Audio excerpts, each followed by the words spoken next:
नमस्कार। विद्यार्थी कीर्तन मंडल सुना था कि प्रिय विद्यार्थी मित्र छोटू, प्रिंस, उमेश, मनीष और अन्य समस्त प्रिय विद्यार्थी मित्रों की ओर से आज़ाद हमारी 108 यूट्यूब चैनल पर आप सभी विद्यार्थी मित्रों का हार्दिक अभिनंदन स्वागत करते हुए अभिनंदन वंदन करते हुए आपके समक्ष मैं दे रहा हूँ कि वो 3000 वर्ष 3500 वर्ष पहले जो आर्य राय थे यहाँ पर, उन्होंने का ग्रंथ ऋग्वेद था। बहुत बढ़िया व्यवस्था थी, किसी के साथ भेदभाव नहीं था। वर्णों की सुविधा अनुसार वर्णों की रचना तो हो चुकी थी, लेकिन कोई किसी के साथ भेदभाव नहीं था। आपस में अपने समाज बनाए हुए शादियाँ कर रहे थे। लेकिन जब कहते हैं दूसरी बार मिस्र देश से जो ये आए हैं, इन्होंने पहले वाले आर्यों को दबाव दिया और उन्हें वेदों उपनिषदों को सारा लेकर इन्होंने कुछ रचनाएं की जो अच्छी बातों का समावेश किया। फिर उन्होंने अपने मतलब की बात कही, इससे मेरा हित हो। और सारे इस भारतवर्ष पर उत्तर भारत में उन्होंने अपना कब्जा कर लिया, हम लोगों को शूद्र बना दिया और हम लोगों को बांट दिया और अपने समुदाय को मजबूत कर लिया और उसमें ब्राह्मणवाद, भेदभाव, छुआछूत पैदा कर दी। तो लीजिए, आइए प्रिय विद्यार्थी छोटू, प्रिंस, मनीष, उमेश, आओ बैठो प्रेम से, छोटू, प्रिंस, उमेश। ब्राह्मणवाद की बात हम यहाँ करूँगा पेश, तो बरसें बीती आज से लगभग 3000। तब से शूद्र समाज पर हावी तब से शूद्र समाज पर ब्राह्मणवाद सवार। ब्राह्मणवाद इस शूद्र समाज को सौंप दिया, उस सवार की खोपड़ी पर हो गया। शूद्र के उतरने वाला नहीं था, अपने भाई बंधुओं से भेदभाव करता था। वो ये नहीं देख रहा था कि ये 3 वर्ण जो हैं ये आपस में शादियाँ कर रहे हैं, छुआछूत है। कि हमें क्यों सौंपा गया? क्योंकि हम अशिक्षित थे, शिक्षा से दूर रखा गया था नारी और शूद्र को।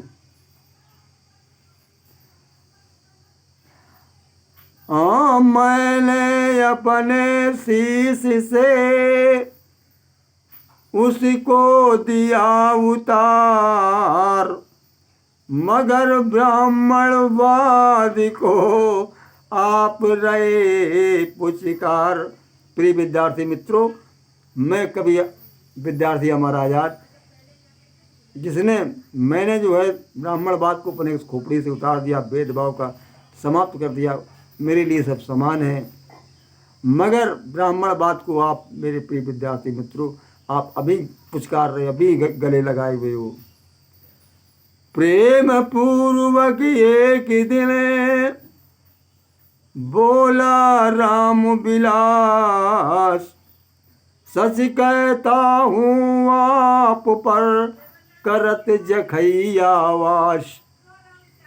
एक दिन राम विलास प्रेम से कहने लगा, आज़ाद मैं सच कह रहा हूँ, आपके ऊपर जखैया बाबा वास कर रहे हैं, इसीलिए तुम्हारी हालत ये है कि तुम जो मनाते हो बोलते हो।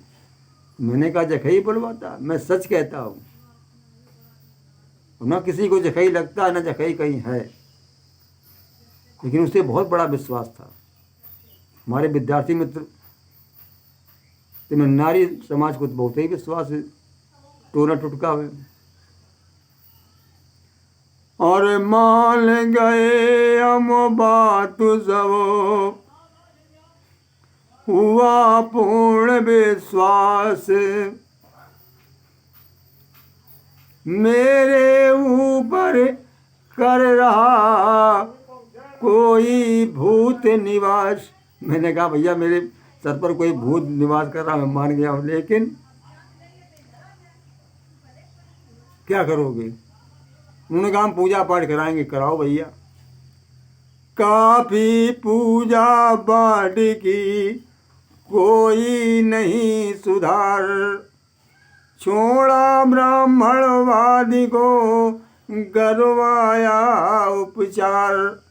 ब्राह्मणवाद के चक्कर को छोड़कर पूजा पाठ की कोई सुधार नहीं हुआ, और ब्राह्मणवाद को छोड़कर जब कोई दवा कराई तो मस्तिष्क में जो गर्मी थी, मैं बोला करता था, पता नहीं क्या क्या बोल जाता था, वो ठीक हुआ।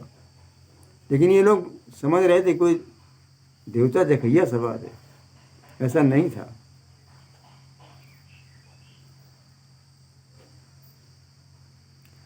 और बीमारी छूटी मगर कर्जा हुआ तमाम,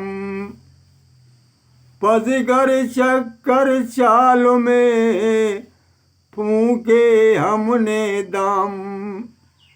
मैं तो नहीं मानता था, लेकिन सबके कहने पर आ गया। तो बीमारी तो छूटी डॉक्टर के यहाँ से, और लेकिन लूट ले गए भगत लोग।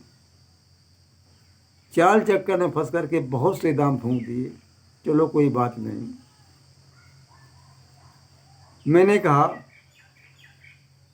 कि ब्राह्मणवाद समाज में है कोरा बकवास, पिछड़ा दलित समाज ही करता है विश्वास। कि ब्राह्मणवाद समाज में कोरा कोरा है, मेरी समझ में आ गया। मैंने कहा इस बकवास है।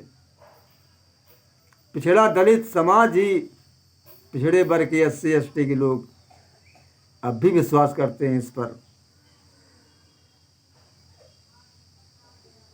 उन्होंने अपना काम बनाया था कि भाई भाई के मध्य में खड़ी कीन दीवार, बैठ न पाए साथ में देखो अत्याचार। हम भाई भाई के मध्य में एक भेदभाव की दीवार खींच दी, ऊंच नीच की, छुआछूत की। हम अपने भाइयों से साथ बैठ नहीं पाए। हम अपने यादव वंशी घोसी कमरिया डोर जो यादव हैं, लेकिन एक दूसरे से शाही संबंध ना हो कर पाए, उनका भोजन नहीं खा पाए, उनके भेदभाव करते रहे, दुरियाते रहे। हम ऊँचे, वो कहते रहे हम ऊँचे। दशा बदलने के लिए दिशा बदली आजादे, पकड़ो बुद्धि कबीर को त्यागो ब्राह्मणवादे। तब समझ में आ गया कि ये सब थोथापन। जब हमें शिक्षा में कोई अधिकार मिला, डॉक्टर भीमराव अंबेडकर ने जब संविधान में सबके लिए शिक्षा अनिवार्य कर दी गई, लेकिन फिर भी लोग बहुत कम तैयार हुए पढ़ने के लिए। लेकिन धीरे धीरे जागृति हुई पिछड़े समाज में, लेकिन दलितों में उतनी नहीं हो पाई। उन्होंने शिक्षा के महत्व नहीं समझ पाया, लेकिन पिछड़े वर्ग ने तो समझ लिया। मैं भी पढ़ गया, मैं समझ गया कि हम दशा बदल, अगर हमारी दुर्दशा जो हो रही है उसमें दिशा बदलनी चाहिए। हमें ब्राह्मणवाद को त्यागना चाहिए और पकड़ो बुद्ध कबीर को। मैंने बुद्ध और कबीर की बातों को पकड़ा और ब्राह्मणवाद को त्याग दिया, तब जाके कुछ आराम मिला। मगर ब्राह्मणवाद ने किया कहीं भागवत में नहीं राधा जी का नाम, मगर ब्राह्मणवाद ने किया उन्हें बदनाम। कहीं भी भागवत में राधा का नाम नहीं है, लेकिन फिर भी भगवान कृष्ण को उन्होंने बदनाम किया राधा के साथ जोड़ करके।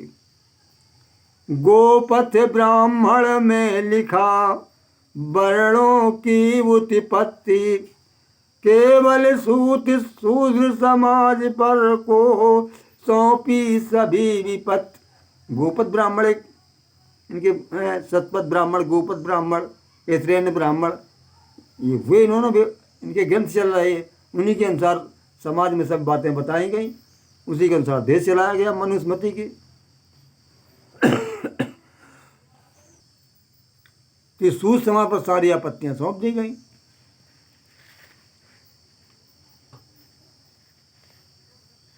नमस्कार।